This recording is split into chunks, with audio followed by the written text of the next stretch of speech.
Welcome all again. আজকে আবার psychology 4th semester নিয়ে চলে এসেছি, আবার সাইকোলজিক্যাল ডিসঅর্ডার নিয়ে চলে এসেছি। আগে ক্লাস হয়েছে, তোমরা দেখেছো। আজকে দুটো নতুন ডিসঅর্ডার্স নিয়ে আমরা আলোচনা করব। যেই দুটো ডিসঅর্ডার্স নিয়ে আলোচনা করবো সেটা হচ্ছে সোম্যাটিক সিমটম আর ডিসোসিয়েটিভ ডিসঅর্ডার্স।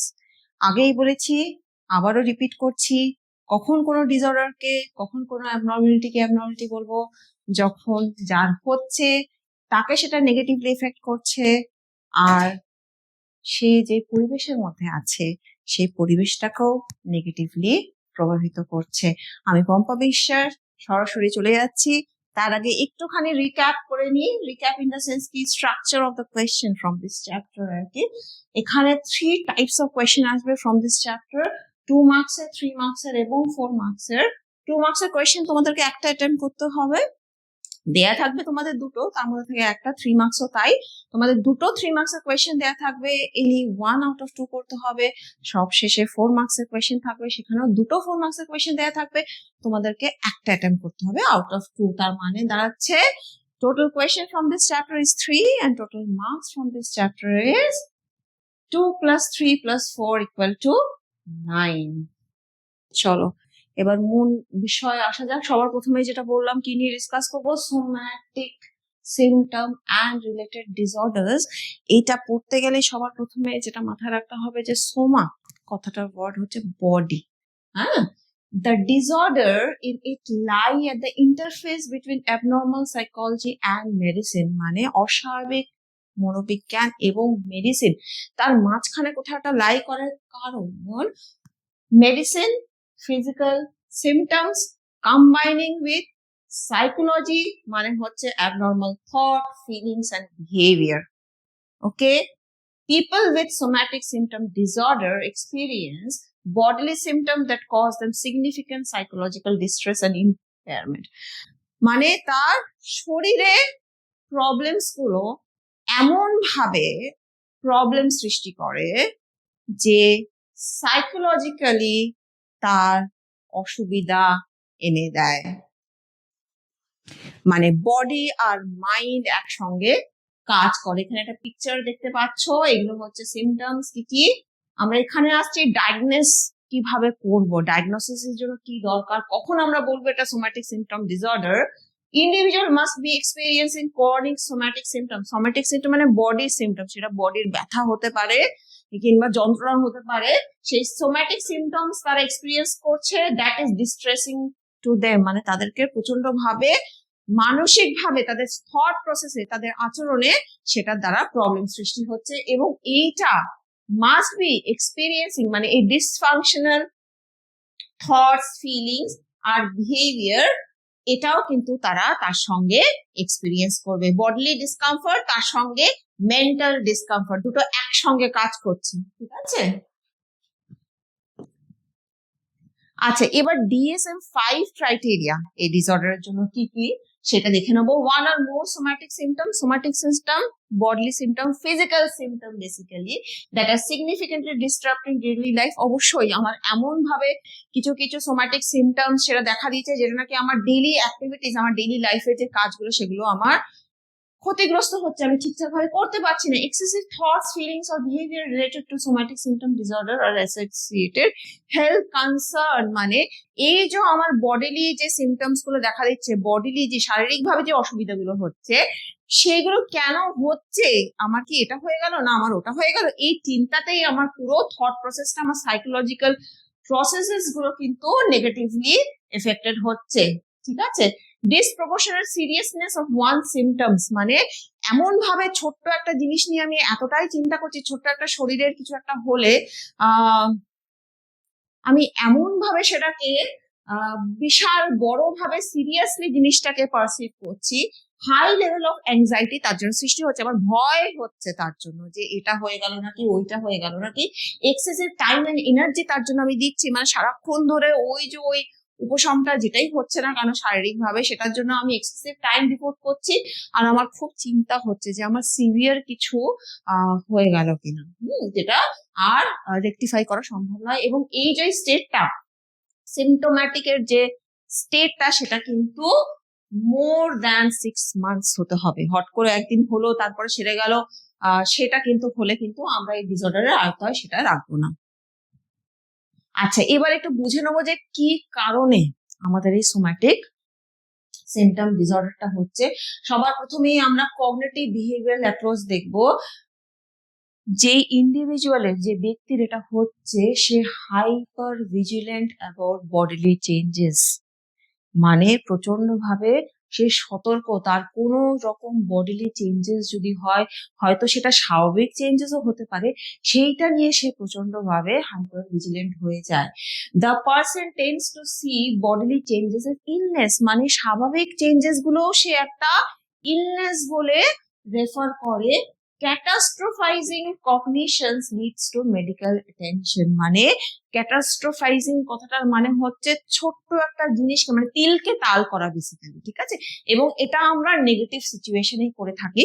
তো ওই ক্যাটাস্ট্রোফাইজিং সিচুয়েশনের জন্য, মানে ছোট্ট একটা সিমটম, হয়তো সেটা ন্যাচারাল চেঞ্জই, কিন্তু সেই চেঞ্জেসটার জন্যই এতটাই তুমি থট ওর মধ্যে দিচ্ছ, চিন্তা দিচ্ছ, যে তুমি আলটিমেটলি মেডিকেল অ্যাটেনশনের দিকে যাচ্ছ। মেডিকেল অ্যাটেনশন মানে তুমি ডক্টরের কাছে পৌঁছে যাচ্ছ, কিন্তু ফাইনালি ডক্টর কিন্তু তোমার কোনো ফিজিক্যাল ডিস্টারবেন্সেস দেখতে পাচ্ছে না। সেই জন্যই এটা সাইকোলজিক্যাল ডিসঅর্ডার। শারীরিক ভাবে তোমার অ্যাকচুয়ালি কোনো প্রবলেম নয়, যেটার জন্য তুমি ডক্টরের কাছে গেছো।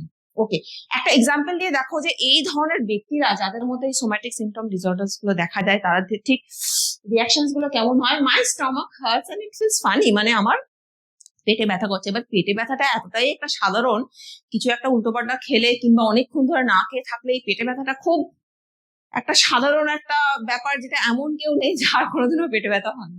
তো যাই হোক, আমি এটা বলছি না যে পেটে ব্যথা মানেই সেটাকে একদম তুমি ইগনোর করবে সব ক্ষেত্রে। অনেক সময় পেটে ব্যথা দিয়ে অনেক রকম সিরিয়াস রোগ, সত্যি সত্যি ফিজিক্যাল এলমেন্ট শুরু হয়, কিন্তু এই ক্ষেত্রে কখন তুমি ডিফারেন্সিয়েট করবে, দেখো, my stomach hurts and it feels funny, something is wrong, I must be sick, মানে কিছু একটা গন্ডগোল তো আছে, আমি হয়তো অসুস্থ। Do I have an ulcer, মানে পেটে ব্যথা থেকে ফার্স্ট চিন্তাটা হলো আমার কি আলসার হয়ে গেছে? Could this be a stomach cancer? তারপরেরটাই দেখো, আমার কি স্টমাকে ক্যান্সার হয়েছে?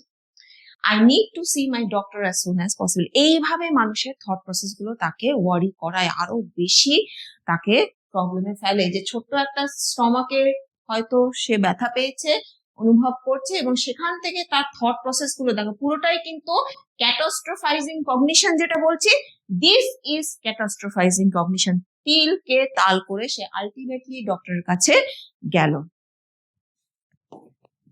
আচ্ছা, এবার দেখো, যখনই আমি এটা বললাম যে কগনিটিভ বিহেভিয়ার এর পেছনে খুব কাজ করে, আমরা ছোট্ট একটা জিনিসকে এতটাই অ্যাটেনশন দিই, ক্যাটাস্ট্রোফাইজ করে আমরা দেখি জিনিসটাকে, ছোট্ট একটা জিনিসকে বিশাল বড় করে দেখি, এবং সেই জন্যই খুব স্বাভাবিকভাবে এটার কিন্তু ম্যানেজিংটাও, কিভাবে এটার মোকাবেলা করব, কিভাবে ট্রিটমেন্ট করব, সেটাও কিন্তু কগনিটিভ বিহেভিয়ার ট্রিটমেন্টস এর দ্বারা করব, is widely use to treat this disorders. ঠিক আছে? Sometimes patient treated with CBT, মানে কগনিটিভ বিহেভিয়ার থেরাপি, মানে কগনিটিভ বিহেভিয়ার যে ট্রিটমেন্টের মধ্যে যে আমরা সিবিটি, তোমরা অলরেডি কগনিটিভ বিহেভিয়ারের 4th চ্যাপ্টারে তোমরা হয়তো ক্লাস করেছো, নাহলে হয়তো পরবর্তী ক্লাস ভিডিও এর মধ্যে আপলোডেড হয়েছে, তোমরা দেখে নেবে। তো খুব সুন্দর করে এক্সপ্লেন করা হয়েছে। তো সিবিটি এখানে কিন্তু ইউজ করা হয় directed to engage in response prevention by not checking their bodies as they usually do. মানে এই ধরনের ব্যক্তিরা কি হয়, কোনো একটা বডলি সিমটমস যদি তার দেখা দেয়, সে যদি বুঝতে পারে তার বডিতে কোনো প্রবলেম হয়েছে, তখন সে বারবার করে সেটা চেক করে। সেইটা এই থেরাপির মাধ্যমে কি করা হয়, স্টপ করা হয়, প্রিভেন্ট করা হয়, যে বারবার চেক করতে বাধা দেওয়া হয়, অ্যাজ দে ইউজুয়ালি ডু, যেটা তারা প্রায়শই করে থাকে। and by stopping their constant seeking of reassurance, মানে তারা যে আমার কিছু হয়ে যায়নি তো, আমার কিছু হয়ে যায়নি তো, তাদের ওই চেকিংটা, বডলি চেকিংটাও সিবিটির দ্বারা বন্ধ করে দেওয়া হয়। এবং তাদের যে বারবার করে আমার কিছু হয়ে যায়নি তো, এই যে লোককে অ্যাসিওরেন্স নেওয়া লোকের কাছ থেকে, যে লোকে তাকে বলবে যে না তোমার কিচ্ছু হয়নি, এটাকেও বন্ধ করে দেওয়া হয়, এভাবে তাদেরকে ট্রিটমেন্ট করা হয়। এবং অনেক সময় প্যারালালি তাদেরকে মেডিকেল ম্যানেজমেন্টও দেওয়া হয় এই সিমটমস গুলোকে রেকটিফাই করার জন্য, ম্যানেজ করার জন্য। কিন্তু বেসিক্যালি কিন্তু এখানে ট্রিটমেন্ট হচ্ছে সিবিটি। আচ্ছা, নেক্সট ফর্মের ডিসঅর্ডারে আমি চলে যাচ্ছি, সেটা হচ্ছে ইলনেস অ্যাংজাইটি ডিসঅর্ডার। আগের ডিসঅর্ডার থেকে এখানে তফাৎ দেখো যে এইখানটা আমার কিছু হয়ে যাবে নাকি, কোনো একটা সিরিয়াস ইলনেস, এই ভয়ে আমার এই প্রবলেমটা সৃষ্টি হয়। মানে আমার পেটে ব্যথা দিচ্ছে, আগেরটাতে ছিল, তার সঙ্গে সাইকোলজিক্যালি আমার ক্যাটাস্ট্রোফাইজিং কগনিটিভ বিহেভিয়ার্স হচ্ছিল, কিন্তু এখানটা কিছু সেরকম সিমটমস ছাড়াই কিন্তু আমার মধ্যে একটা high anxiety about having or developing a serious illness. আমার কি কিছু একটা প্রবলেম হয়ে যাবে কোনো একটা দিন, আমার কি এই সমস্যা হয়ে যাবে, আমার কি ওই সমস্যা হয়ে যাবে, মানে আমি এখন আপাতত একদম ঠিকঠাক স্টেটে আছি, কিন্তু সবসময় আমি এই চিন্তার মধ্যে আছি যে আমার এটা হয়ে যাবে, আমার ওটা হয়ে যাবে। আচ্ছা, DSM-5 ক্রাইটেরিয়া দেখো ইলনেস অ্যাংজাইটি ডিসঅর্ডার কি বলছে। সবার প্রথমে হচ্ছে pre occupation with having or appearing serious illness, মানে আগের থেকেই আমি ওই চিন্তাতেই আছি যে আমার একটা সিরিয়াল ইলনেস হয়ে যাবে, আমার এটা হয়ে যাবে, আমার ওটা হয়ে যাবে, মানে এমন একটা রোগ আমার মধ্যে হয়ে যাবে যেটার কোনো ট্রিটমেন্ট নেই। হ্যাঁ, সবসময় আমি সেই ভয়ে, সেই অ্যাংজাইটিতেই থাকবো। Somatic symptoms are not present, this is the main point differing just the prior disorder. Somatic symptom, কোনো শারীরিক সিমটম কিন্তু প্রেজেন্ট নয়, কিংবা একটু হলেও যদি প্রেজেন্ট হয় are very mild in intensity, মানে লক্ষ্য করার মতন কোনো সোম্যাটিক সিমটমস এইটার মধ্যে কিন্তু থাকবে না। There is a high level of anxiety about health, অবশ্যই অ্যাংজাইটি হয়েছে, ভয় হয়েছে বলেই এই উপসর্গ, এই উপশমগুলো দেখা দিচ্ছে। এবং the individual performs excessive health related behaviours, মানে এর ফলেই, মানে এই যে অ্যাংজাইটিটা সৃষ্টি হচ্ছে যে আমার কোনোদিনও কিছু এই রোগ হয়ে যাবে কিনা, ওই রোগ হয়ে যাবে কিনা, এর জন্য কিন্তু সে কি করে, হেলথ রিলেটেড বিহেভিয়ার্স অতিরিক্ত মাত্রায় করে। কেমন হেলথ রিলেটেড বিহেভিয়ার্স, বারবার তার বডি সে রিপিটেডলি চেকিং করবে। আচ্ছা, illness pre occupation has been present for at least 6 months, মানে এই প্রবলেমটা কখন আমি বলবো this is a disorder, this is illness anxiety disorder, যখন সেটা অ্যাটলিস্ট 6 মান্থস ধরে থাকবে। This is very important. আচ্ছা, এবার আমি নেক্সট ডিসঅর্ডারে যাব, এবং এই সোম্যাটিক সিমটম ডিসঅর্ডারস এর মধ্যে যে আদার ফর্মস অফ ডিসঅর্ডার আছে, এইখানে কনভার্সন ডিসঅর্ডারটা খুব খুব খুব important functional neurological symptom disorder, যেটাকে একটা টাইমে এটা নিয়ে ফ্রয়েড অনেক রকম গবেষণা করেছেন, এবং এটাকে একটা টাইমে হিস্ট্রিয়া বলে আমরা জানতাম, এখন আর সেই হিস্ট্রিয়া টার্মটা ইউজ হয় না, এবং সেটাকে একটা সময় লা বেলে ইনডিফারেন্স, মানে আ বিউটিফুল ইগনোরেন্স, কিংবা সোজা কথায় বলতে গেলে a state of denial. Conversion ডিসঅর্ডারটা এতটাই কনফিউজিং সাইকিয়াট্রিস্টের জন্য, এবং এখনো পর্যন্ত, আজ পর্যন্ত এর সঠিক কারণ কিভাবে এটা ঘটে, লোকে এখনো কিন্তু মানুষকে ব্যাফেল করে যাচ্ছে, রিসার্চারদের ব্যাফেল করে যাচ্ছে, তারা এখনো কিন্তু অন দা ওয়ে ওই প্রসেসের মধ্যে, মানে অনুসন্ধান এখনো চালিয়ে যাচ্ছে, খুব কনফিউজিং প্যাটার্ন আর কি। It is characterized by the presence of neurological symptoms in the absence of neurological diagnosis. আমার নিউরোলজিক্যাল সিমটমস আছে, কিন্তু কোনো নিউরোলজিক্যাল ডায়াগনোসিস নেই। Very confusing. The patient has symptoms affecting the sense or motor behavior. Senses-ও affected হতে পারে, কিংবা আমার মোটরসও affected হতে পারে, that strongly suggest a medical or neurological condition. মানে এমন ভাবে এফেক্টেড হয়, আমি একটা এক্সাম্পল দিয়ে বলবো তোমাদেরকে, যে সত্যি সত্যি মনে হবে তার কোনো সত্যি সত্যি নিউরোলজিক্যাল প্রবলেমস এর জন্য তার এই সিমটমস গুলো আমি দেখতে পাচ্ছি, কিন্তু actually there are no neurological problem. However, the pattern of symptoms is not consistent with any neurological disease or medical problem. মানে অন্য কোনো নিউরোলজিক্যাল প্রবলেমের সঙ্গে কিন্তু এটার প্যাটার্ন একদমই কোনো মেল খায় না। ওকে, এবার কনভার্সন ডিসঅর্ডারের রেঞ্জ দেখো কি কি ধরনের হতে পারে। একটা হচ্ছে সেন্সরি, যেখানে একটি মানুষ ব্লাইন্ডনেস হতে পারে, ডেফনেস হতে পারে, কিংবা অ্যানাস্থেশিয়ার ফিলিংও হতে পারে। মোটরের মধ্যে হতে পারে প্যারালিসিস, সিজার্স এর মধ্যে হতে পারে তোমার যে ইজি অ্যাবনর্মালিটিস গুলো আছে সেইগুলো, এবং এই তিনটে মিলিয়েও একটা রিপ্রেজেন্ট করতে পারে। ঠিক আছে, আচ্ছা এখানে আমি নেক্সট স্লাইডে যাচ্ছি, কিন্তু একটা এক্সাম্পল আমি দিচ্ছি। DSM-5 ক্রাইটেরিয়া তো বোঝাবো। একটা পেশেন্ট ছিল, সেই পেশেন্টটা ডক্টরের কাছে মানে গেছে, সে কিছু দেখতে পাচ্ছে না বলে। হ্যাঁ, তারপর দেখা গেল যে তার আইয়ের রেটিনার কোনো মানে স্ট্রাকচার অফ আইয়ের ইন্টারনাল এক্সটার্নাল কোনো ড্যামেজ নেই, এবং তার আগে তাকে কিছু থেরাপিস দিয়ে তাকে ঠিক করা হলো, এবং তার আগে তার স্পিচ চলে গেছিল। সে একদম কথা বলতে পারতো না। তারপরে তাকে আস্তে আস্তে ট্রেনিং দিয়ে, ভোকাল ট্রেনিং দিয়ে তাকে এক একটা ওয়ার্ড, ব্যাবলিং এসব করানো শেখানো হলো। তো তারপরে দেখা গেল যে she is actually suffering from conversion disorder, যার কিন্তু কোনো নিউরোলজিক্যাল ব্যাখ্যা নেই, কিন্তু নিউরোলজিক্যাল সিমটমস আছে আর কি। ঠিক আছে, আচ্ছা DSM-5 ক্রাইটেরিয়া কনভার্সন ডিসঅর্ডার কি হতে পারে? One or more symptoms of altered voluntary motor ও সেন্সরি ফাংশন, একটা কিংবা একের বেশি, যেই তোমাদেরকে 3-4টে টাইপস বললাম তার মধ্যে হতে পারে ওটা সেন্সরি কিংবা motor. Clinical findings provide evidences of incompatibility between the symptom and recognise neurological medical condition. এটাও বলেছি আগে যে সিমটমস আমি দেখতে পাচ্ছি, কিন্তু নিউরোলজিক্যাল কোনো ব্যাখ্যা কিন্তু নেই। যখন আমি টেস্ট করছি তখন কিন্তু আমি কিছুই পাচ্ছি না। ঠিক আছে, কোনো অ্যাবনর্মালিটিস পাওয়া যাচ্ছে না। The symptom causes clinically significant impairment, মানে সিমটমস গুলোর কোনো নিউরোলজিক্যাল ব্যাখ্যা টেস্টিং দ্বারা হচ্ছে না, কিন্তু তা সত্ত্বেও কিন্তু প্রচন্ড ভাবে সিগনিফিক্যান্ট ইম্পেয়ারমেন্ট, মানে তার ক্ষতিগ্রস্ত হচ্ছে কিসে, তার সামাজিক, তার অকুপেশনাল কাজের ক্ষেত্রে, সামাজিক ক্ষেত্রে, এবং আরো অনেক রকম এরিয়া যেখানে তাকে রোজ ডিল করতে হয়, সেখানে কিন্তু প্রচন্ড ভাবে নেগেটিভলি ইম্প্যাক্ট আনছে।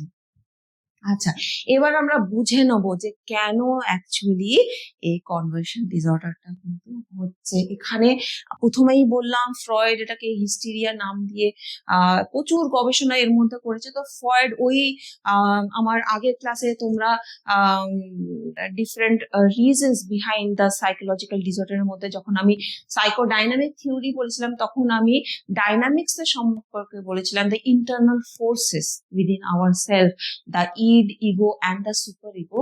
তো ফ্রয়েড কিন্তু এখানেই ওই স্ট্রেস, ওই ইন্টারনাল কনফ্লিক্টের রেজাল্টের কথাই বলেছে।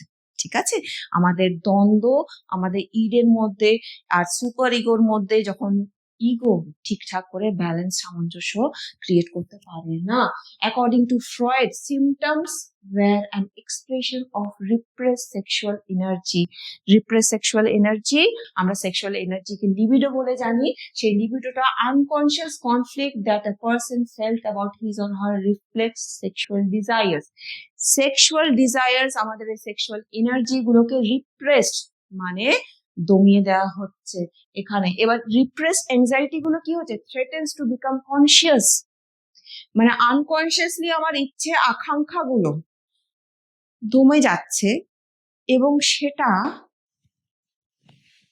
কনসিয়াসলি কিন্তু বাইরে বেরিয়ে আসতে হচ্ছে। ফর এক্সাম্পল মনে করো যে আমি আমার ইচ্ছে, আকাঙ্ক্ষা, বাসনা, কামনা গুলো বেসিক্যালি সেই ইচ্ছে, আকাঙ্ক্ষা, কামনা গুলো বলা হয় যেগুলো ইড চায়। মানে আমাদের মনের মধ্যে এমন অনেক থটস আসে, হয়তো সামাজিক ভাবে আমরা সেটা স্বীকার করি না, কিন্তু স্বীকার এই জন্যই করি না, কোথাও না কোথাও সুপার ইগো কিংবা আমাদের সমাজ বলে দেয় যেটা অনুচিত, কিন্তু মনে কিন্তু আসে। ফর ছোট্ট একটা এক্সাম্পল দিই, বলছে একজনকে তুমি পছন্দ করো না, ঠিক আছে, ক্লাসের মধ্যে একজন, সবার সঙ্গে যে বন্ধুত্ব থাকতে হবে তা নয়, তো একজনকে তুমি পছন্দ করো না, এবং কোনো একটা কারণে সে টিচারকে সুযোগ পেয়ে গেল, হয়তো তোমার টিচারকে তোমার সম্পর্কে নালিশ করলো, টিচার তোমাকে প্রচন্ড বকাবকি করলো, ওই মুহূর্তে হয়তো তোমার কি মনে হবে, তাকে আমার মনে হচ্ছে দিয়ে শেষ করে। হ্যাঁ, কিন্তু এটা কি লিটারালি সেই মুহূর্তে তোমার ইড বলছে ওকে করে দাও যা ইচ্ছা, কিন্তু তুমি কিন্তু কিছুটা নিজে টাইম নিচ্ছ, তোমাকে সুপার ইগো বলছে এই তুই কি বলছিস, সবই ইন্টারনালি হচ্ছে, কিন্তু তখন ইগো বলছে ঠিক আছে ছেড়ে দাও, রাগ হওয়াটা এই মুহূর্তে স্বাভাবিক, একটু চুপ থাকো, সময় দাও, কিছুক্ষণ পরে রাগ থেকে যাবে, কিন্তু এরকম ধরনের অ্যাক্টিভিটি যেটা মাথায় এলো সেটা অ্যাটলিস্ট তুমি করবে না, যেটা একেবারেই অনুচিত, কিন্তু ফট করে কিন্তু মাথায় এটাই আসে। এবং স্বাভাবিকভাবে অন্য কোনো সিচুয়েশনে আমরা বড়রা, তোমরা ছোটরা, যে কোনো মানুষের যে আসে না তা নয়, এরকম নেগেটিভ সিচুয়েশনে কিন্তু এসে থাকে। এবার বলছে যে এইগুলোকে আমরা কি করি, কি বলি সবসময় যে একদম উচিত নয়। মনে করো একটা বাক্সে এই ডিজায়ার্স গুলো আমরা বন্ধ করছি, মানে প্রচুর জামা কাপড় সেই ব্যাগের মধ্যে সুটকেসের মধ্যে ভরছি টাইট করে, যখন সেটা কিছুতেই জিপটা আমার ট্রলি ব্যাগে লাগছে না, তখন কি হয়, হয় ট্রলি ব্যাগটা নষ্ট হয়ে যাবে, জামা কাপড় গুলো বেরিয়ে আসবে। সেরকম ভাবেই anxiety threatens to become conscious, so it is unconsciously converted into bodily disturbance। মানে বেরিয়ে না যায়, মানে ধামাচাপা দিতে দিতে দিতে দিতে জিনিসটা ফেটে না যায় সুটকেসের মধ্যে জামা কাপড় গুলো ভরতে ভরতে, মানে জামা কাপড় গুলো ধরে নাও তোমার এই ডিজায়ার্স গুলো যেগুলো উচিত নয় সামাজিক ভাবে, সেই জিনিসগুলোকে চাপা দিতে দিতে দিতে দিতে একটা সময় তো ফেটে বেরোবেই। মানে আমরা দেখো আমাদের ভেতরের মধ্যে অনেক সময় আমরা দুঃখ কষ্ট, যারা একটু চুপচাপ প্রকাশ করতে পারে না, তারা হয়তো সেই সিচুয়েশন থেকে সরে যায়, কিন্তু তার কষ্টটা, তার ব্যথাটা তো ভেতরের মধ্যে আছে। একটা সময় হয়তো সে সেরকম ঠিকঠাক একটা মানুষের কাছে গেলে, কিংবা ঠিকঠাক সিচুয়েশনে গেলে, কিংবা একা একটা সুযোগ পেলেও ঘরের মধ্যে কিন্তু সে ফেটে কান্নায় ভেঙে পড়ে। তো ওরকমই এখানে বলা হচ্ছে যে আমার যে রিপ্রেসড অ্যাংজাইটি গুলো আছে, সেইগুলো কনসিয়াসলি বেরিয়ে না যায়, লোকের সামনে ডিসপ্লেড না হয়ে যায়, তার জন্য আনকনসিয়াসলি কিন্তু আমাদের এই ডিস্টারবেন্স গুলো বডিলি ডিস্টারবেন্সে ট্রান্সফর্মড হয়ে যায়, ওই দিকে চালনা হয়ে যায়, যে কোনো একটা প্রবলেম হয়ে গেল। ঠিক আছে, সেইভাবে এখানে খুব ফ্রয়েডের একটা খুব সুন্দর একটা ও নিজে তো সাইকো অ্যানালিসিস করতেন, এবং এরকম ধরনের পেশেন্টস উনি প্রচুর দেখেছেন। তো একজন পেশেন্ট ওখানে এসেছিল, এই যে সেই এক্সাম্পলটা খুব ফেমাস আর কি, ওটা নিয়ে অ্যানালিসিস করা হয় তোমরা যখন ইউনিভার্সিটি লেভেলে যাবে আর কি। সেখানে একজন পেশেন্টের প্যারালাইসিস হয়ে গেছিল, কিছুতেই তার ফিজিক্যাল সিমটমস যেটা হয়েছে প্যারালাইসিস, কোনো তার ব্যাকগ্রাউন্ডে কোনো সত্যি সত্যি তার কোনো প্রবলেম আছে নাকি সেটা দেখা যাচ্ছিল না। তারপরে যখন তাকে ফ্রি অ্যাসোসিয়েশনের দ্বারা তাকে যখন তার যে ডিজায়ার্স গুলো, ফ্রি অ্যাসোসিয়েশন আমরা জানি, আমরা পড়েছি, যেখানে তুমি তোমাকে বলতে দেয়া হচ্ছে কথা অনর্গল, সেখানে তুমি নিজের অজান্তেই কথা বলতে বলতে বলতে বলতে আজকে কি খেয়েছি, আজকে কিভাবে আমি এখানে চেম্বারে এলাম, সেখান থেকে শুরু করে তুমি কখন যে কোথায় পৌঁছে গেলে, যে সেখানে তুমি এমন কথাগুলো বলে গেলে সেগুলো তোমার কোথাও একটা চেপে ছিল। হ্যাঁ, সেখানটা সেই মহিলাটি কিন্তু ডিসক্রাইব করলো যে তার দিদি যখন বেড রিডেন ছিল, শয্যাশায়ী ছিলেন, তখন প্রায় মৃত্যুর মুখে, তখন সে দিদিকে দেখতে এসেছিল, এবং সেই সুযোগেই কোথাও একটা তার দিদির স্বামীর সঙ্গে তার একটি সম্পর্ক সৃষ্টি হয়, এবং তারপরে তার দিদি যখন মারা যায়, তখন সে এতটাই তার মনের মধ্যে গিল্টি ফিলিং, অনুশোচনা, নিজেকে ঘৃণা করার একটা এমনই একটা সিচুয়েশন সৃষ্টি হয়, এবং নিজেকে এতটাই অপরাধী বলে সে ব্যাখ্যা দেয় যে কেন আমি এই কাজটি করলাম, কেন আমি গেলাম, কেন সেই মানুষটার সঙ্গে আমি বেড়াতে যেতাম, এই যে যেতাম ঘুরতাম, এই করতে করতে কোথাও একটা ওই বেড়ানো ঘোরা সবকটাই তো আমাদের মোটর অ্যাক্টিভিটির সঙ্গে রিলেটেড, তার ফলে এতটাই তার চিন্তা সিভিয়ার হয়ে গেছিল যে ফাইনালি কিন্তু তার মধ্যে প্যারালিসিসের সিমটমস এসে গেছিল। তো এই এক্সাম্পলটা নিয়েই কিন্তু তুমি পুরো ব্যাপারটা, এই কনভার্সন ডিসঅর্ডারের কারণগুলো কিন্তু আমরা দেখতে পাই এখানে। যা কিছু হচ্ছে, মানে সেই মহিলাটির ওই চিন্তাগুলো এতটাই ভাবে তাকে মানে নাড়া দিচ্ছিল যে সে কাজটা ঠিক করেনি, ভুল করেনি, সে এতটাই গিল্টি ফিলিং করছিল, তার ফলে সেই সিমটমস গুলো কোথায় চালনা হলো, তার বডিলি সিমটমস এর দিকে চালনা হলো, মানে তার আলটিমেটলি প্যারালাইসিস এর মতন একটা সিমটম দেখা দিল। এখানে দেখো, reduction of anxiety is the primary gain, মানে ফার্স্ট গেনটা হচ্ছে এই যে অ্যাংজাইটিটা রিডিউস হয়ে যে বডিলি সিমটমস এর দিকে গেল। শুধু বডিলি সিমটমস মানে আমি বলেছি মোটর সিমটমস হতে পারে, সেন্সরি সিমটমস। আমি আরেকজন পেশেন্টের এক্সাম্পল দিলাম যেখানে তার ব্লাইন্ডনেস কিংবা স্পিচ ডিসঅর্ডার্স হয়ে গেছিল, কথা বলতে পারছিল না। তো এইসব জায়গায় যখন ট্রান্সফর্ম হচ্ছে তার এই অ্যাংজাইটিটা, তখন সেটাকে বলা হয় প্রাইমারি গেইন। মানে এভাবে আলটিমেটলি তার অ্যাংজাইটি কিন্তু রিডিউস হচ্ছে এই ডিফেন্সে, এই যে মেন্টাল মেকানিজম যেটা আমরা অনেক রকম ভাবে করে থাকি। ফর এক্সাম্পল অনেক রকম মেন্টাল মেকানিজম আছে। ফর এক্সাম্পল একটা বাড়িতে মনে করো একটি মেয়ে আছে, হঠাৎ করে তার ভাই জন্মালো। অবশ্যই একটা ছোট বাচ্চা, ভাই বোন যখনই জন্মাচ্ছে তখনই ছোট বাচ্চাটির প্রতি বাবা মারা অনেক মনোযোগী হয়ে যায়। তখন কোথাও না কোথাও এতদিন ধরে সে একা রাজত্ব করে এসেছিল আর কি। হঠাৎ করে পরবর্তী ক্ষেত্রে হয়তো সেই ভাই বোনের প্রতি তার ভালোবাসা জন্মাবে ঠিকই, কিন্তু সেই মুহূর্তে যখন সে দেখছে যে এতদিন ধরে তো আমি অ্যাটেনশন পেতাম, এখন আমার বোনকে নালে ভাইকে সব অ্যাটেনশন দেওয়া হচ্ছে, তখন তার মধ্যে একটা তার অজান্তেই আনকনসিয়াসলি তার মধ্যে একটা ডিফেন্স কিন্তু কাজ করে। অনেক সময় আমরা দেখেছি এরকম বাচ্চারা কিন্তু, সেও কিন্তু ওই ছোট ভাইটার মতন কিংবা বোনটার মতন, আমরা বলি না তুই তো বড় হয়ে গেছিস, তুই কেন এরকম করছিস, হ্যাঁ, কিন্তু ও কিন্তু ওই অ্যাটেনশন সিক, মানে ও ভাবে ওর সেই মেন্টাল মেকানিজম কিভাবে কাজ করে আনকনসিয়াসলি, যে আমি যদি আমার ভাই কিংবা বোনের মতন বিহেভ করি তাহলে আমিও হয়তো সেই অ্যাটেনশনটা পাবো, আমাকেও হয়তো সেই খেলনাটা কিনে দেবে। সে বাচ্চার মতন বিহেভ করে। এটাকে আমরা রিগ্রেশন বলি। তো টুয়ার্ডস জিরো মানে আবার করে ব্যাকওয়ার্ডে তুমি তোমার বিহেভিয়ারটাকে নিয়ে আসছো। তো এরকম ভাবে অনেকগুলো ডিফেন্স মেকানিজম, মেন্টাল মেকানিজম হচ্ছে। তো আলটিমেটলি আমরা এই মেন্টাল মেকানিজম, এই ডিফেন্স মেকানিজম যেটা আমাদের আনকনসিয়াসলি আমরা আয়ত্তে আনি, সেটা কিন্তু আমাদের এই ডিজায়ার্স গুলো, যেগুলোকে রিপ্রেস করা উচিত উচিত নয়, এই ডিজায়ার্স গুলো আমি আমার সমাজে আনতে পারবো না, সেগুলোকেই যখন আমি সেগুলোকে রিপ্রেস করছি, বাধা দিচ্ছি, সেটা অন্যভাবে প্রকাশিত হচ্ছে। এইখানটা কনভার্সন ডিসঅর্ডারে নানা রকম সিমটমস, যেটা সেন্সরি সিমটমস, মোটর সিমটমস, এইভাবে সেগুলো প্রকাশিত হচ্ছে। এবং প্রকাশিত হলে অ্যাংজাইটিটা আমার রিডাকশন হচ্ছে, এবং অ্যাংজাইটিটা যখন রিডাকশন হচ্ছে সেটা হচ্ছে প্রাইমারি গেইন। মানে আলটিমেটলি আমার অ্যাংজাইটিটা তো বন্ধ হলো, যে চিন্তাগুলো, থট প্রসেস গুলো আমি চাইছি না সেটা আসুক, সেটা তো আসছে, এবং সেটা যখন বন্ধ হচ্ছে তখন তারপরে কি হচ্ছে, আমার যখন ওরকম সিমটম, মানে কারো প্যারালিসিস হয়ে গেল যেন এই ক্ষেত্রে, তখন হঠাৎ করে যদি লোকে দেখে যে ও হাঁটতে পারছে না কিংবা ওর ব্লাইন্ডনেস হয়ে গেল, তখন কি হচ্ছে, সেকেন্ডারি গেইন হচ্ছে। কিভাবে সে সেকেন্ডারি গেইনটা লাভ করছে, সে কিন্তু সিম্পাথি আর অ্যাটেনশন পাচ্ছে আশেপাশের লোকজনের কাছ থেকে, যে তোমার আহারে বেচারা রে, সেখানে কিন্তু সে কিন্তু একটা অদ্ভুত ভাবে তার কিন্তু খুব ভালো লাগার সৃষ্টি হচ্ছে। হ্যাঁ, তো এবার এটা ছিল পুরো ফ্রয়েডের থিওরি, ঠিক আছে, সাইকোডাইনামিক মডেলের মধ্যে, যে আমাদের রিপ্রেস ডিজায়ারের জন্য যে এই বডি সিমটমস গুলো দেখা যায়।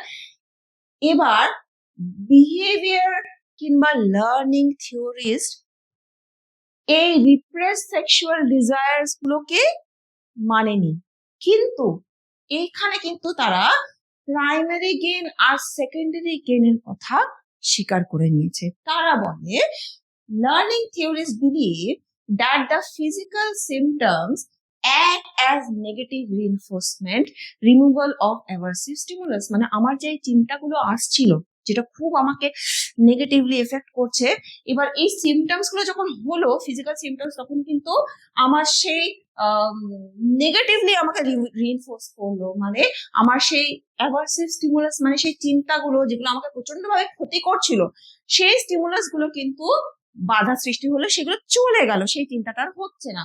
এবং পজিটিভ রিইনফোর্সমেন্টটা কি, the care and concern from others.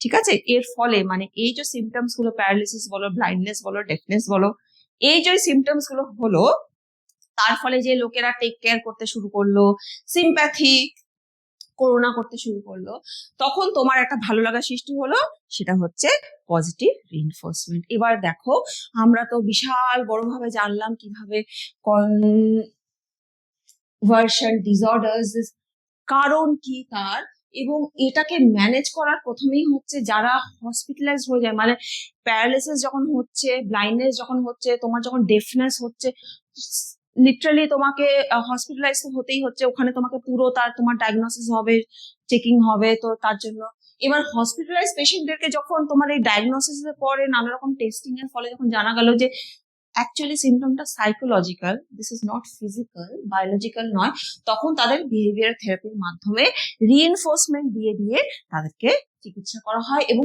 আর একটা প্রসেস যেটা ফ্রয়েডও করতেন, হিপনোসিস। হিপনোসিস কিন্তু আরো অনেক রকম থেরাপিজের সাহায্যে যেগুলোর দ্বারা সেই প্রবলেমটা সলভ হবে, সেটার দ্বারা কিন্তু হিপনোসিসটাও আমরা কম্বাইন করে থাকি। এবার হিপনোসিসটা কি, যারা জানো না, হিপনোসিস অনেক সময় শুনেছো, সম্মোহন করা, তাকে দিয়ে অনেক কিছু করিয়ে ফেলা। তো হিপনোসিস অ্যাকচুয়ালি একটা স্টেট অফ মেডিটেটিভ কিংবা ট্রান্স স্টেট, যেখানটা তোমার একটা হাইলি ডিপলি একটা রিল্যাক্সেশন স্টেট, মানে প্রত্যেকটা তুমি মাসেল, প্রত্যেকটা অর্গান তুমি মনে করছো যে প্রচন্ড শিথিল হয়ে গেছে, প্রচন্ড রিল্যাক্সড হয়ে গেছে তারা, এবং শান্ত হয়ে গেছে। এবং সেখানে কিন্তু তোমার অ্যাটেনশনটা নিজের মধ্যে ইনওয়ার্ড অ্যাটেনশনের একটা সৃষ্টি হয়। এবং তখন তোমাকে যদি কেউ বলে, মানে তোমার থেরাপিস্ট যদি তখন তোমাকে কিছু করতে বলে, তুমি কিন্তু রিসেপটিভ হয়ে যাবে, মানে গ্রহণ করবে সেই জিনিসগুলো। মানে এটা খুব সোজা ভাবে চিন্তা করো, যখন তুমি প্রচন্ড অস্থির থাকো, উত্তেজিত থাকো, ইমোশনালি এরাউজ থাকো, প্রচন্ড রাগের মধ্যে থাকো, তখন তোমাকে কেউ ভালো কথা বললে তোমার কানে যায়? যায় না, কিছুটাই শোনো না। অনেক সময় এমন হয় যে তোমাকে শান্ত যখন তুমি হলে, তখন তোমাকে বোঝালো, তখন তুমি বুঝতে পারলে। এটা হচ্ছে সেই শান্ত হওয়ার চূড়ান্ত একটা স্টেট, যেখানে তোমাকে থেরাপিউটিক যা যা তোমার থেরাপিস্ট যা যা তোমাকে সাজেশন দিচ্ছে তোমার নিরাময়ের জন্য, সেগুলো তুমি খুব সুন্দরভাবে গ্রহণ করছো ওই ডিপ স্টেট অফ রিল্যাক্সেশনে। এবং তুমি গ্রহণ করলেই কিন্তু ফাইনালি তোমার যে পারসেপশনে, তোমার যে সেন্সেশনে, তোমার যে থট প্রসেসে, তোমার আচরণে, তোমার যে পরিবর্তনগুলো আনা দরকার, সেগুলো কিন্তু খুব সহজে আনা যেতে পারে। ফ্যাক্টিশিয়াস ডিসঅর্ডার, এক কথায় প্লেইং দ্য সিক রোল। এখানে পার্সন কিংবা একটা individual intentionally, this is very important, intentionally produces psychological or physical symptoms or both, driven by an unconscious need to be sick person. Goal is to obtain and maintain the benefit of playing the sick role. মানে আমি attention পাওয়ার জন্য আমি একটা অসুস্থতার ভান করে চলেছি সবসময়। আমার এটা হয়েছে, আমার প্রচন্ড মাথা ব্যথা, আমি ভালো করে দাঁড়াতে পারছি, কি রে কেমন আছিস, অনেকদিন খবর নেই। আর বলিস না, আমার একদম কি হয়েছে, আরে আমার সেই মাথা দাঁড়ালেই মাথা ঘুরে পড়ে যাচ্ছে, কেন তুই ডাক্তারকে দেখাসনি কেন, নানা রকম কথা। এটাই কিন্তু আলটিমেটলি আমার মোটিভ। কিন্তু এই প্লেইং দ্য সিক রোল, অসুস্থতার যে ভান করা, ফলসিফিকেশন, সবটাই কিন্তু হচ্ছে unconsciously. Unconscious need to be sick unconsciously. আমি আগেও বলেছি, আবারও রিপিট করছি, যে আমরা যা কিছু করি, অনেক আচরণ, বরঞ্চ বেশিরভাগ আচরণটাই কিন্তু আমাদের অজান্তে হয়ে থাকে। মানে একদম আইসবার্গের মতন কনসিয়াসনেস হচ্ছে শুধুমাত্র 1/10 অফ দ্য আইসবার্গ। টাইটানিক কেন এরকম একটা ঘটনার মধ্যে পড়েছিল, কেন কি আইসবার্গটা ঠিক এরকম ভাবে থাকে, দূর থেকে তারা সেই আইসবার্গের টিপ দেখতে পাচ্ছিল, কিন্তু অ্যাকচুয়ালি যে নিচে ঠেকে গেছে তারা খেয়াল করতে পারেনি। অ্যাকচুয়াল আইসবার্গ কিন্তু এরকমই হয়, যতটা আমরা দেখতে পাই সেটা শুধুমাত্র 10 ভাগের 1 ভাগ যেটা আমরা দেখতে পাই।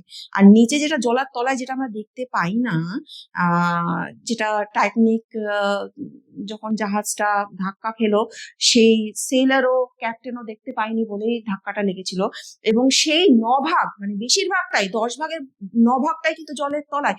এটাই কিন্তু জাস্ট আমাদের যে মাইন্ড, হিউম্যান মাইন্ড, ঠিক আইসবার্গের মতন ওপরে যে অংশটা আমরা দেখতে পাই সেটা হচ্ছে আমাদের কনসিয়াসনেস। মানে আমরা যে কাজটা করছি, এই যে আমি তোমার সঙ্গে কথা বলছি, ভিডিও রেকর্ডিং করছি, ক্লাসটা স্লাইডস গুলো দেখাচ্ছি, আমি জানছি, জেনে বুঝেই আমি কনসিয়াসলি জানি যে আমি কি আচরণ করছি। অনেক কিছু এমন ভাবে অনেক ঘটনা ঘটে যায় যেগুলো আমাদের অজান্তেই ঘটে যায়। এবং সেটা অনেক সময় আমাদের অনেক রকম বিহেভিয়ার, যে বিহেভিয়ারটা ঠিক নয় সেখানে রিফ্লেক্টেড হয়, আমাদের স্বপ্নের মধ্যে রিফ্লেক্টেড হয়। অনেক সময় স্বপ্ন দেখে চমকে উঠি যে আমি এটা কেন দেখলাম, এটা কিভাবে রিলেটেড। এটা ঠিক ওইভাবেই রিলেটেড। স্বপ্ন কি? স্বপ্ন actually royal road to unconsciousness, মানে আমাদের অবচেতন মনে কত কিছু ঘটে যাচ্ছে, আমরা চেতন অবস্থায় কি করে জানবো? ঠিক আছে, তো এইখানটা হচ্ছে যে আমার যে নিডটা, আবার আমি ফিরে এলাম, বারবার করে এই কথাগুলো আসবে যেহেতু আমরা সাইকোলজিক্যাল ডিসঅর্ডার্স নিয়ে পড়ছি, এবং তার মধ্যে আহ এই ব্যাপারটা খুব ইম্পর্টেন্ট একটা ব্যাপার। তো এই যে আমার যে চাহিদা অসুস্থ হওয়ার, যে ভান করাটা এবং মানুষের সিম্প্যাথি পাওয়ার যে চাহিদাটা, সেটা কিন্তু অ্যাকচুয়ালি আনকনসিয়াসলি ঘটে যাচ্ছে। আমি কিন্তু চেতন অবস্থায় সজ্ঞানে কাজটা করছি না, এবং সজ্ঞানে করছি না বলেই কিন্তু এটা একটা disorder. This is not a behaviour. খুব ভালো করে মনে করে রাখো যে factitious disorder is a psychological element, psychological disorder.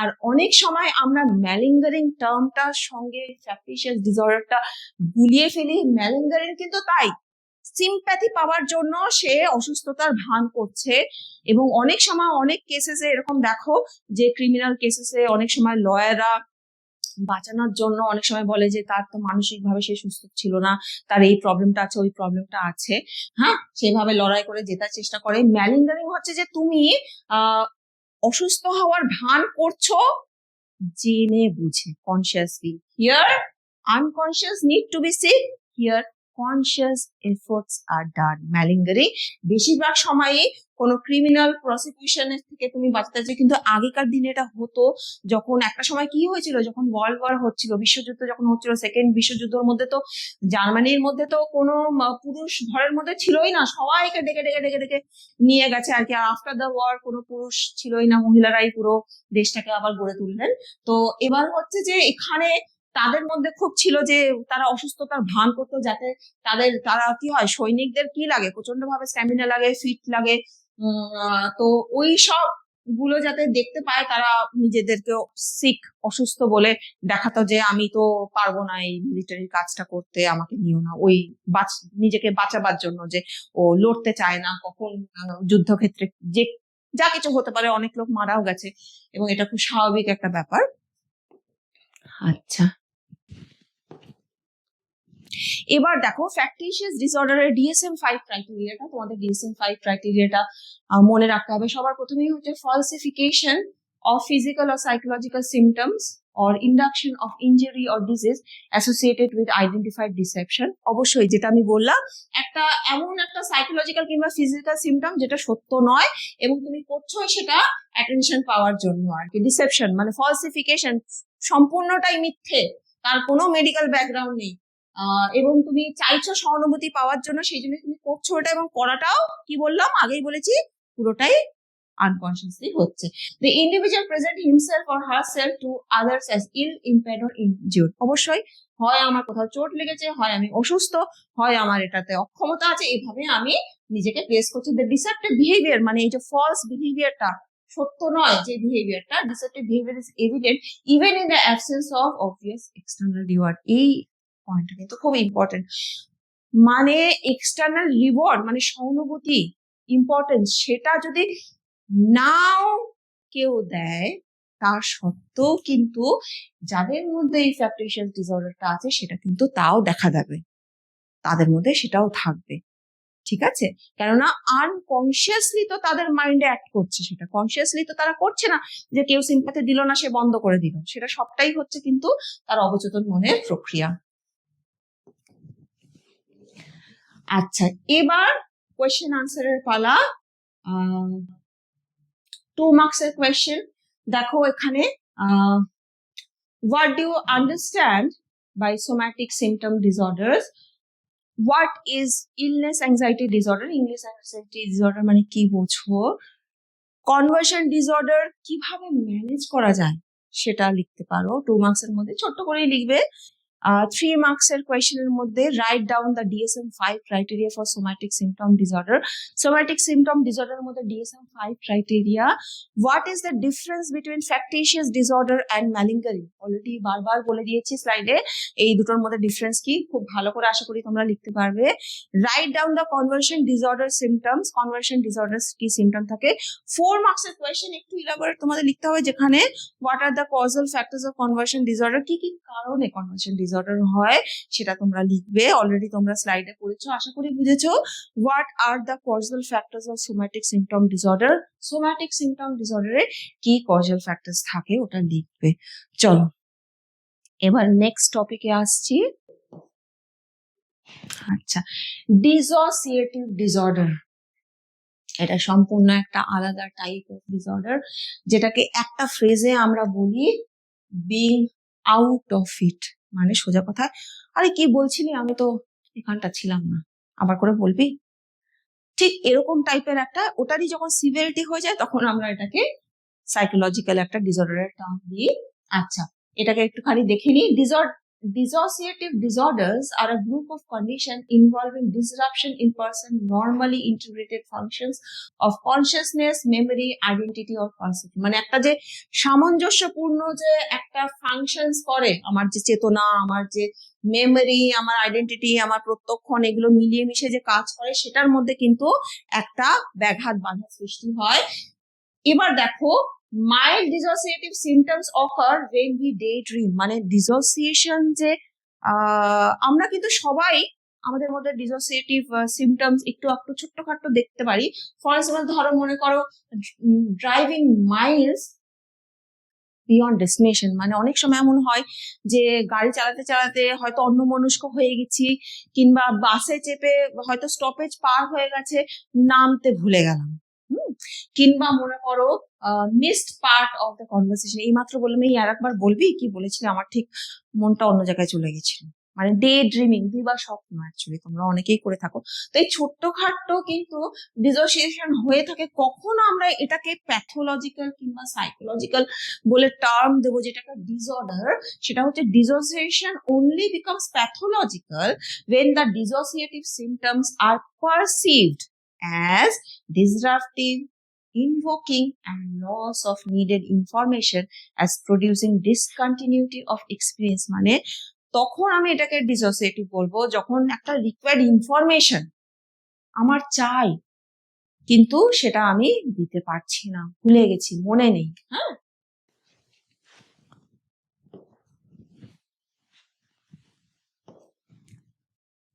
আচ্ছা দেখো, ডিসোসিয়েটিভ ডিসঅর্ডার্স এর মধ্যে যেই যে ডিসঅর্ডার্স গুলো আমি বলবো, মেইনলি দেয়ার আর 3 টাইপস। প্রথমটা হচ্ছে ডিপার্সোনালাইজেশন কিংবা ডিরিয়ালাইজেশন, দুটোরই আলাদা মানে আছে, একসঙ্গে আমরা সেটা একটা ডিসঅর্ডারের মধ্যে বলি।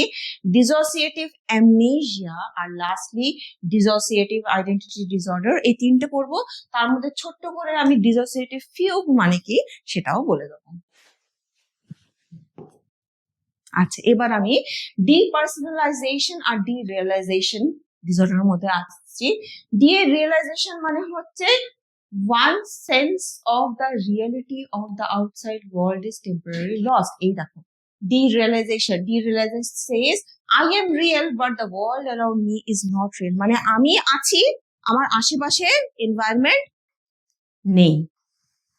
ডিপার্সোনালাইজেশন হচ্ছে ঠিক তার উল্টোটা, মানে আমি নেই, আশেপাশে সবাই আছে। is one sense of one's own self and one's own reality is temporarily lost। means depersonalization says I am not really me in this real world। মানে আমি এই রিয়েল ওয়ার্ল্ড এর মধ্যে আমি রিয়েল নই। People have persistent or recurrent experiences of feeling detached from their own bodies and mental process। মানে একটা detachment, আমার নিজের সঙ্গে নিজের, আমার পরিবেশের সঙ্গে সম্পূর্ণ ডিট্যাচড। আচ্ছা, DSM-5 ক্রাইটেরিয়া গুলো এবার দেখে নিই। ডিপার্সোনালাইজেশন আর ডিরিয়ালাইজেশন। ডিপার্সোনালাইজেশন কি ক্রাইটেরিয়া?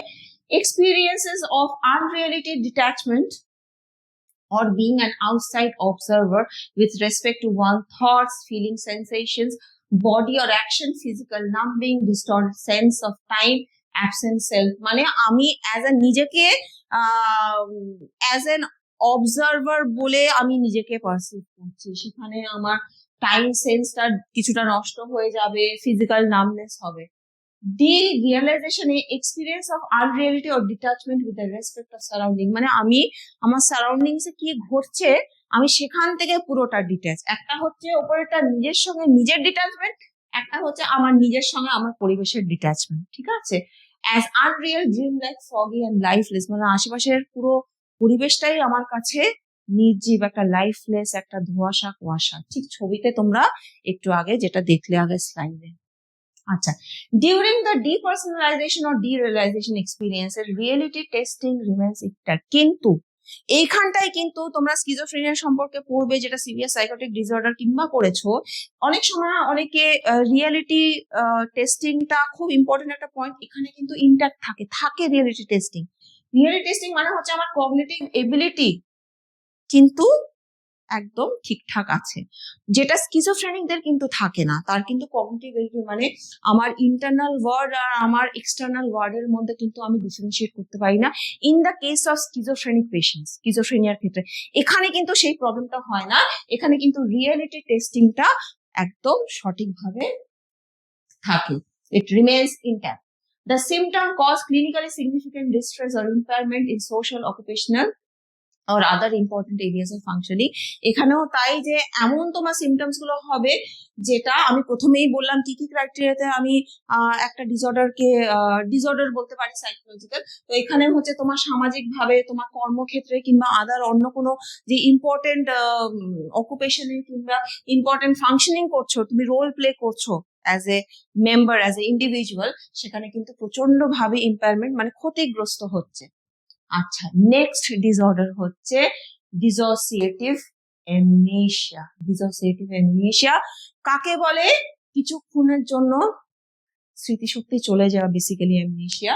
এবার হচ্ছে dissociative amnesia is usually limited to the failure two recall previously stored personal information, মানে আগেকার কিছু ঘটনা সেটা আমি আর মনে রাখতে পারছি না, মানে মনে নেই আমার। এবং কোন কোন ঘটনা, এটার পেছনে খুব ইন্টারেস্টিং একটা জিনিস আমি পরের দিকে বলছি যখন আন্ডারস্ট্যান্ডিং বুঝবো এটাকে।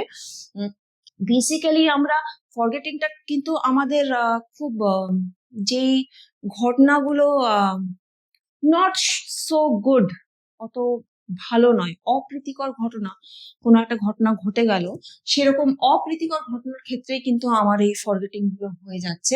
এবং আগেকার ঘটনা ভুলে যাওয়াটাকে রেট্রোগ্রেড অ্যামনেসিয়া বলে। দুটো টার্ম তোমরা মনে রাখো, একটা হচ্ছে রেট্রোগ্রেড অ্যামনেসিয়া, একটা হচ্ছে anterograde amnesia. What is retrograde amnesia? যে হয় কিছুটা পার্শিয়াল ও total inability to required information, মানে যে ইনফরমেশন গুলো অলরেডি আমাদের স্টোর্ড আছে থ্রু এক্সপিরিয়েন্সেস, থ্রু লার্নিং, সেই ইনফরমেশন গুলো কিন্তু আলটিমেটলি আমি রিকল করতে পারছি না যথাযথ সিচুয়েশনে। আর অ্যান্টারোগেট অ্যামনেসিয়া হচ্ছে partial or total inability two written new information, মানে নতুন কোনো ইনফরমেশন আমি কিন্তু নিজের মধ্যে নিতে পারছি না। তো এই দুটো পয়েন্ট মনে রাখবে, কারণ কি তোমার রেট্রোগ্রেড অ্যামনেসিয়াটা ডিসোসিয়েটিভ অ্যামনেসিয়ার সঙ্গে খুব important. Amnesic episode usually last between few days and a few years, মানে এই যে ভুলে যাওয়ার, মনে না থাকার এপিসোডসটা, সেটা কিন্তু কয়েকদিন থেকে অনেক ইয়ার্স, মানে ফিউ ইয়ার্স পর্যন্ত, মানে বছর পর্যন্ত গড়াতে পারে। Although many people experience only one such episode, মানে একটাই হয়তো এপিসোড এরকম হয় পুরো লাইফে, কিন্তু some people have multiple episode in their life time, অনেকের কিন্তু একের বেশিও এরকম অ্যামনেসিয়াটিক এপিসোডস কিন্তু হতে পারে। আচ্ছা, ডিসোসিয়েটিভ ফিউগ বললাম যে ওটাও আমি ডিফাইন করব। ফিউগ কথাটা কিন্তু একটা ফ্রেঞ্চ ওয়ার্ড, তার মানে হচ্ছে ফ্লাইট, মানে পালিয়ে যাওয়া। এবং ওই ডিসোসিয়েটিভ অ্যামনেসিয়ার চূড়ান্ত পর্যায়ে গেলে তোমার এই সিমটমটাও হবে। আমি এই কথাগুলো বলছি, তোমরা ছবিটার দিকে তাকাচ্ছ, ছবিটা দিয়েছিও। এই যে ডিসোসিয়েটিভ ফিউ হচ্ছে আর ডিফেন্স, মানে তুমি সিচুয়েশনটাকে এই প্রথমেই বললাম যে এই যে এই ভুলে যাওয়া, এই অ্যামনেসিয়া, এটা বেসিক্যালি তোমার লাইফে যদি এমন কোনো ঘটনা ঘটে থাকে যেটা ভালো লাগার নয়, খুব বেদনাদায়ক, খুব কষ্টের, হ্যাঁ, অপ্রীতিকর, সেই ঘটনাগুলো এতটাই তোমাকে তোমার প্রেজেন্ট লাইফে নেগেটিভলি প্রভাবিত করছে যে তুমি জিনিসটা কিন্তু তুমি আনকনসিয়াসলি ভুলে যেতে চাইছো। এবং তার ফলে কিন্তু এটা সৃষ্টি, যখন তুমি একদমই কন্ট্রোল করতে পারছো না, ডিফেন্সেস গুলো দিয়েও কন্ট্রোল করতে পারছো না, আলটিমেটলি তুমি নিজেকে আর ধরে রাখতে পারছো না বেসিক্যালি, ঠিক আছে। এবার সেই ডিসোসিয়েটিভ অ্যামনেসিয়াটা যখন বাড়াবাড়ি পর্যায়ে চলে যায়, তখন অ্যাকচুয়াল ফ্লাইট হয়, মানে ওই ইন্ডিভিজুয়ালটা ওই সিচুয়েশন থেকে পুরোটাই কিন্তু তার হয় আনকনসিয়াসলি, সে কিন্তু চেতন অবস্থায় জেনে বুঝে কাজটা করে না, তার দ্বারা কিন্তু হয়ে যায়। বারবার বলছি, এই ব্যাপারগুলো সবটাই কিন্তু আনকনসিয়াস বলেই কিন্তু এটা সাইকোলজিক্যাল ডিসঅর্ডার। যখনই কনসিয়াস হয়ে যাবে তখনই সেটা কিন্তু ক্রিমিনাল অ্যাক্ট হয়ে যাবে। এই ডিফারেন্সটা তোমরা বোঝার চেষ্টা করো, লেখার সময় কখনোই কনফিউজ করবে না, ঠিক আছে? তো এই ডিফেন্স বাই অ্যাকচুয়াল ফ্লাইট মানে ওই সিচুয়েশন থেকে অ্যাকচুয়ালি সে পালিয়ে গেল, সে অজান্তে আনকনসিয়াসলি ভাবলো, তার অবচেতন মনেই সেই ভাবনাটা এলো যে আমি যদি ওই অ্যাকচুয়াল সিচুয়েশন থেকে পালিয়ে যাই তাহলে আমার সমস্যাটা সমাধান হয়ে যাবে। এবং এই যে ছবিটা, আগাথা ক্রিস্টি, তোমরা অনেকেই ডিটেকটিভ নভেল পড়েছো, আগাথা ক্রিস্টিকে চেনো, কিন্তু এইটা হয়তো অনেকে জানো না, সে কিন্তু সাফার্ড ফ্রম ডিসোসিয়েটিভ ফিউগ। তার কিন্তু অ্যাকচুয়ালি হয়েছিল, তাই তাকে কিন্তু খুঁজে পাওয়া যাচ্ছিল না, এবং সেটা তার একটা পার্সোনাল ক্রাইসিসে, তার ফ্যামিলির মধ্যে একটা খুব অপ্রীতিকর ঘটনা ঘটেছিল, তার ফ্যামিলি তার হাজবেন্ডকে নিয়ে তো আনফেথফুল সেটা ধরা পড়েছিল, এবং সে এতটাই সাইকোলজিক্যালি এফেক্টেড হয়েছিল যে তার ফলে তার এই সিমটমসটা হয়েছিল আর কি। তো এটা তোমরা অনেকেই পড়তে পড়তে শুনতে শুনতে হয়তো একটু আশ্চর্য হয়ে যাচ্ছ যে আচ্ছা এরকমও হতে পারে, কিন্তু এরকম হয়। তো আচ্ছা, DSM-5 ক্রাইটেরিয়া, ডিসোসিয়েটিভ অ্যামনেসিয়া, কি কি DSM-5 ক্রাইটেরিয়া আছে। অ্যান্ড ইনএবিলিটি আগেই বলেছি, সেটা DSM-5 আন্ডারে দেখো। And inability to recall important autobiographical information. Autobiographical information মানে আমার নিজের ইনফরমেশন, হ্যাঁ, যেটা নাকি আমার আইডেন্টিটি দেবে আর কি, আমার যে সর্বত্র আমার যে কি আইডেন্টিটি সেটা দেবে, সেই অটোবায়োগ্রাফিক্যাল ইনফরমেশন গুলো আমি কিন্তু মনে রাখতে পারছি না, রিকল করতে পারছি না। কেউ জিজ্ঞাসা করলে usually of a traumatic or stressful nature, মানে সেই পার্সোনাল ইনফরমেশন গুলো আগেই বললাম যেটা জেনারেলি ওরকম সিচুয়েশনের মধ্যে থাকে যেটা ট্রমা রিলেটেড, ট্রমাটাইজ কোনো ইভেন্ট, ট্রমাটাইজ কিংবা ট্রমা রিলেটেড মানে যেটা হচ্ছে অপ্রীতিকর কোনো ঘটনা, কারো হয়তো মনে করো কোনো প্রিয়জন হারিয়েছে, কিংবা কোনো অ্যাক্সিডেন্টে হয়েছে, কিংবা কেউ ফিজিক্যাল অ্যাবিউজ কারো যদি হয়ে থাকে, এরকম ভাবে।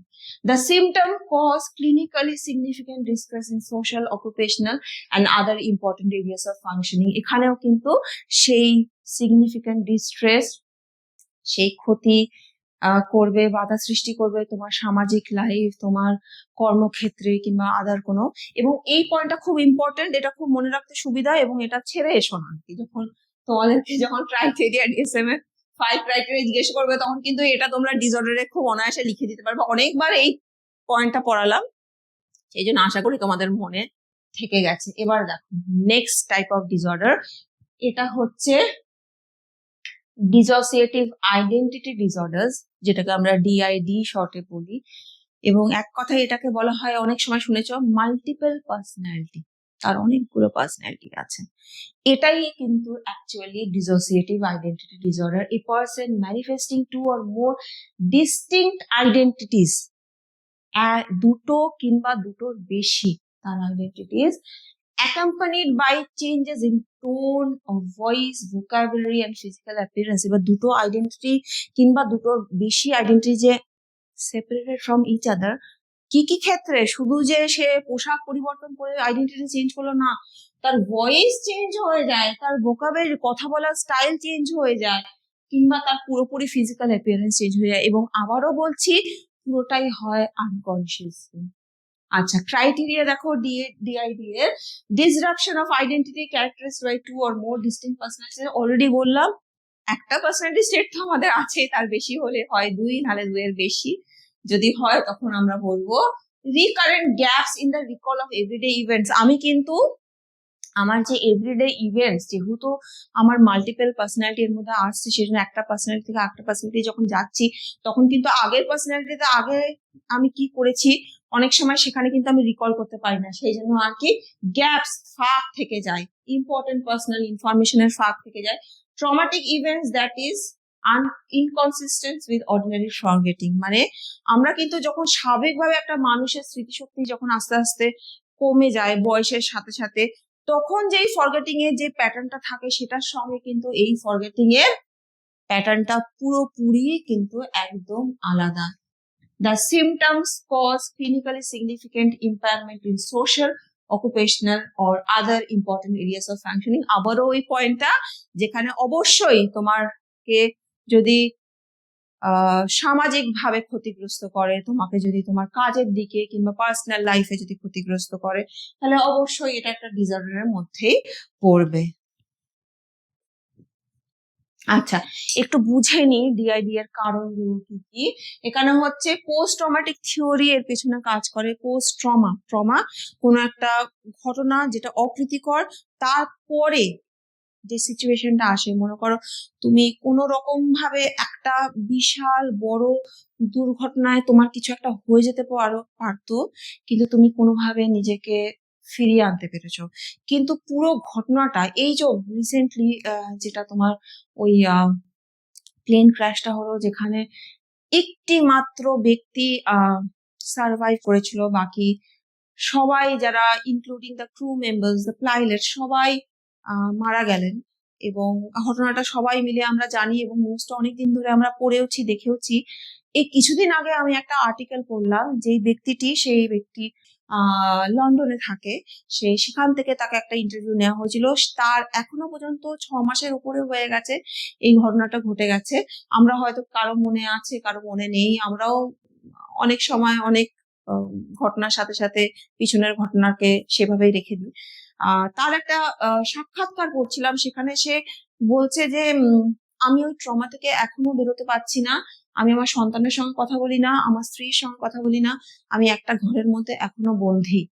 এবং এই যে সাক্ষাৎকার সে দিয়েছে, এই রিপোর্টারও কিন্তু, এই সাংবাদিকও কিন্তু বারবার তাকে অনুরোধ করেছে, তারপরে সে কিন্তু কথা বলতে রাজি হয়েছে এবং কথা মধ্যে সে এগুলো স্বীকার করেছে। তাহলে বুঝতেই পারছো যে ট্রমা আমাদের কিভাবে, কিরকম ভাবে এফেক্ট করতে পারে।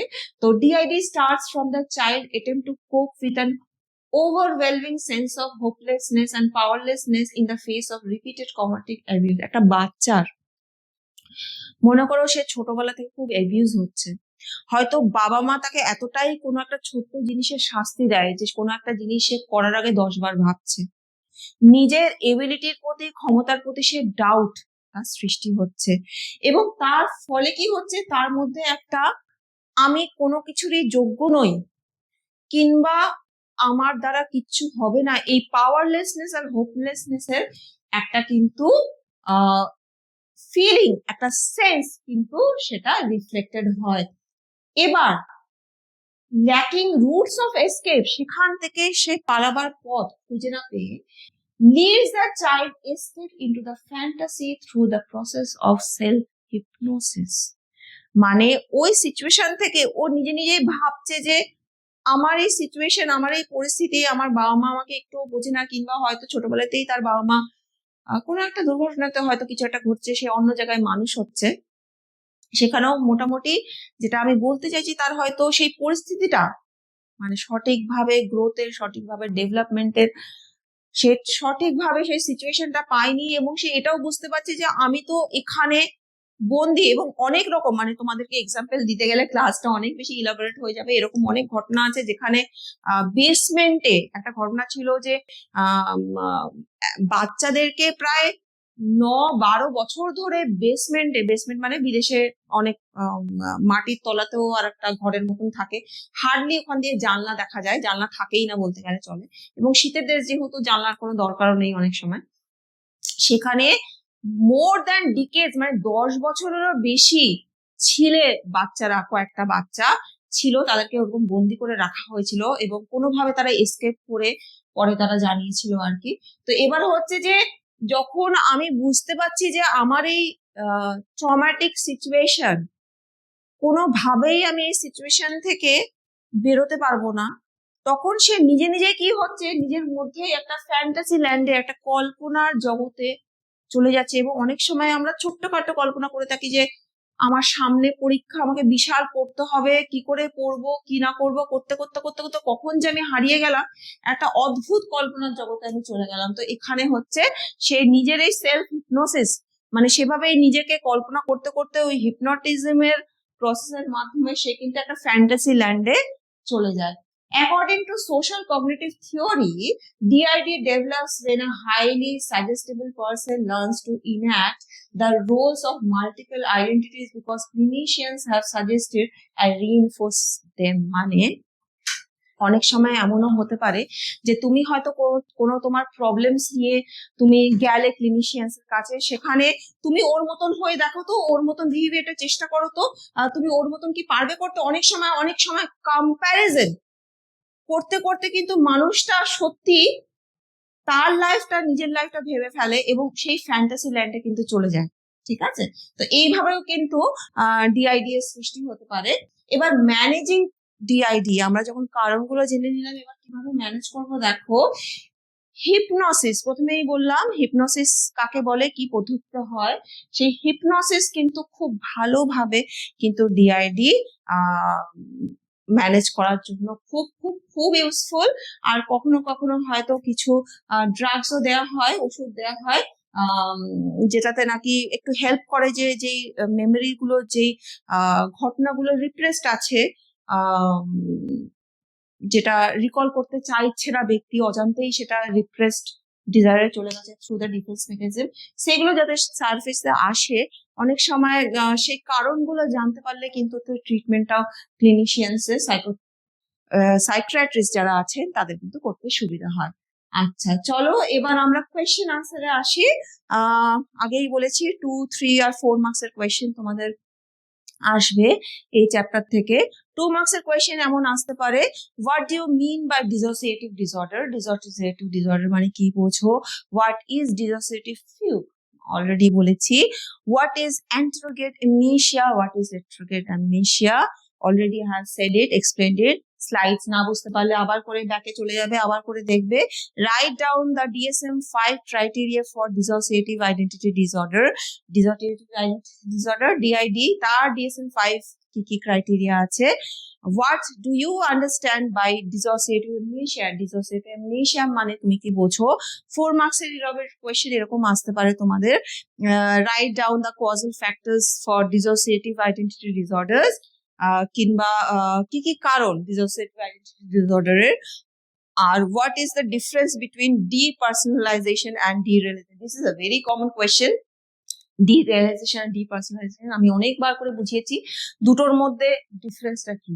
তো এই ছিল আজকের ক্লাস। আমি আবারও আসবো আরো ডিসঅর্ডার্স নিয়ে। এই চ্যাপ্টারটা একটু লম্বা, ভেঙে ভেঙে তোমাদের করাচ্ছি যাতে তোমাদের বুঝতে সুবিধা হয়, এবং খুব মন দিয়ে স্লাইডস গুলো দেখো, এবং সেখান থেকে আশা করি তোমরা খুব ভালো করে বুঝতে পারবে, এবং পরীক্ষা খুব ভালো করে দিও। ভালো থেকো, সুস্থ থেকো, নিজের যত্ন নিও। টাটা।